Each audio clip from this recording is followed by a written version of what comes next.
For our first interview, I'm really glad to have someone who I call a colleague and also a friend. He's been writing for the San Francisco Chronicle longer than I care to admit. He's been on my Rolodex.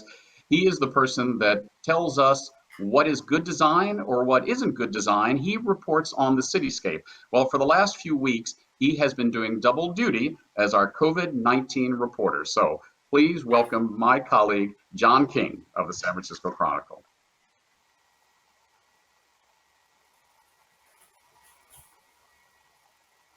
In journalism these days, and I'm no exception.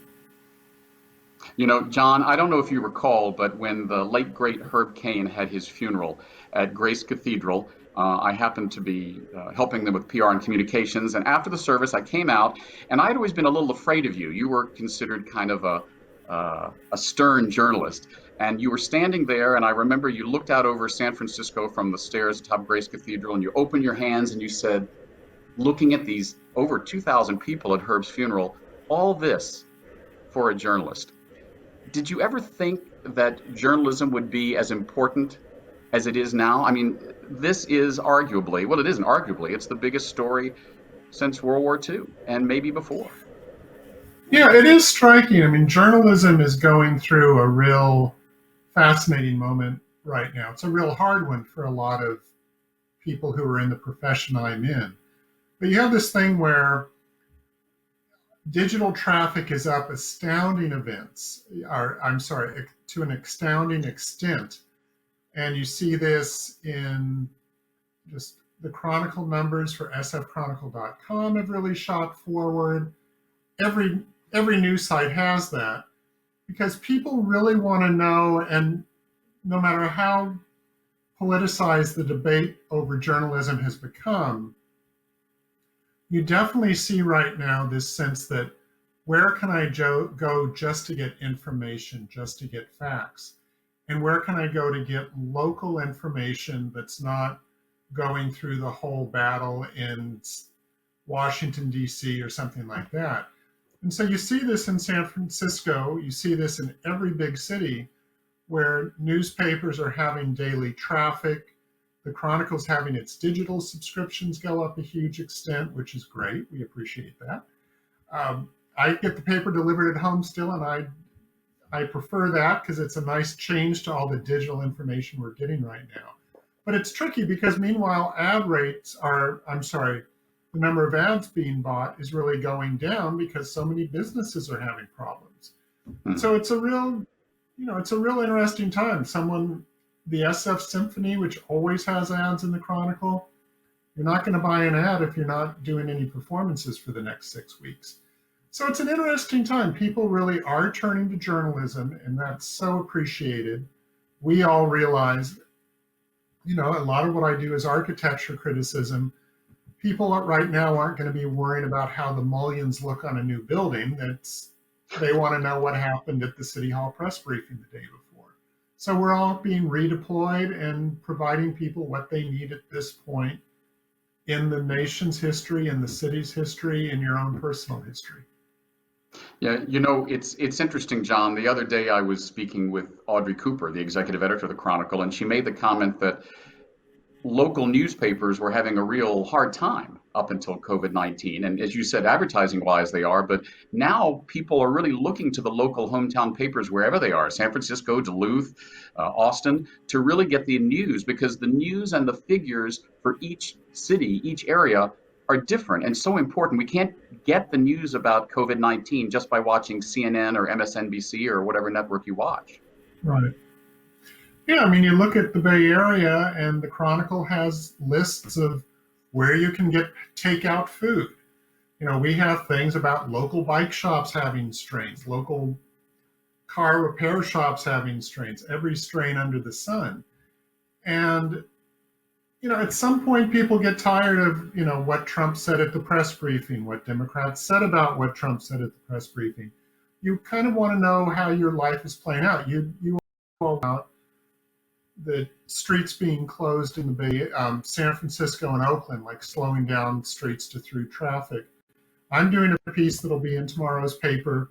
Berkeley's basically had that for 45 or 50 years, a variation of that with traffic diverters.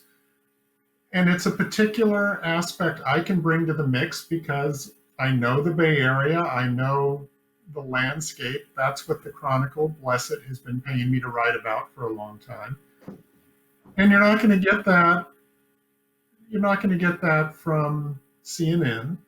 And if you read about it in the New York Times or something, it's going to be a national article that's framed with little examples from 9 or 10 different cities. Right. So it gets, I think people, I mean, there's an old dictum, news is what makes people talk. Beyond that, it's news is what is relevant to your life. And I think right now, more than any time we can remember, that second dictum is what's driving people's attention, is how does this thing going on affects me? Exactly how does it work? What's at stake for me and for the people I know where we live? And that's what journalism does. Right. John, I've seen a few articles recently talking about the post-COVID world. What is it going to look like? What are cities going to look like? Are we going to be more sustainable? How are designs going to be impacted? How are public spaces going to be impacted? I mean, this has been your beat, as it were, for a long time. You know, putting your finger in the wind and using the crystal ball, how do you see the cityscape of San Francisco specifically in the Bay Area changing after we all come out? It'd be interesting. I think the importance of the public realm of parks and plazas and streets and sidewalks is being made as vividly as it could possibly be made right now. I mean, I was talking with an architect earlier who's people are really appreciating the chance to be outside. At the same time, so I think there's a lot on that. I'm not writing about the public realm right now because I think I just want to chew on it a bit more for myself. I'm working on a piece on how designs might change. And, it really is too early to even put your finger up in the wind, except we're all trapped at home wondering that ourselves, unless, we're working in the grocery store or working in the hospital or something like that. But it is real interesting because, if the shelter in place orders are lifted on May 3rd or May 10th or May 17th, I'm not going to go want to sit in the movie theater with strangers on either side of me, in front of me, and in back of me. It's just, we've been for weeks, we've been told that isn't how we take care of ourselves. And that's not going to go away instantly. So it's hard to say. I think what you'll really see is a whole new set of arguments about the genuine importance of public space to the health of a city. That definitely you'll see. Yeah. John, we've only got about 3-4 more minutes left in this interview, and there's 2 questions I want to ask you. The first one is, when you've been out doing reporting about COVID-19, what's the best and the worst behavior you've seen in some of our fellow citizens out there? I had pretty much been the classic working from home reporter, so I haven't been out much at all. I mean, the day after shelter in place was put into place, I went out and went to several neighborhoods and looked around. And it was interesting. At that time, it was this weird novelty. So it was not a whole lot of people behaving badly, certainly. And what I have seen since then is what's filtered through the media. And, inevitably you kind of there's this great urge to shame other people or other generations or whatever. But what I've seen, and this isn't as a journalist, this is as someone who lives in Berkeley and likes to walk around, who was liking to bicycle around until I rode over a nail. I feel like the social distancing is getting farther and farther apart, whereas in mid-March it was, gee, we don't want to get more than 6 feet close to somebody. Now it's like, oh, I see someone 2 houses away. Should I go into the street?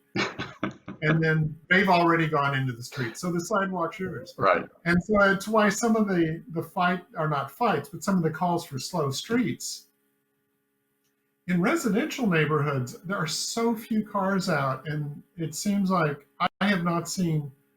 I mean, I've been on the Bay Bridge. I went in Sunday for supplies to the paper, and I took a great photograph from my dashboard, which I shouldn't do with my phone, and I was probably going 70 miles an hour with cars passing me on both sides. So um, no one should drive 100 miles an hour, but it is very easy to drive fast these days if you don't pay attention.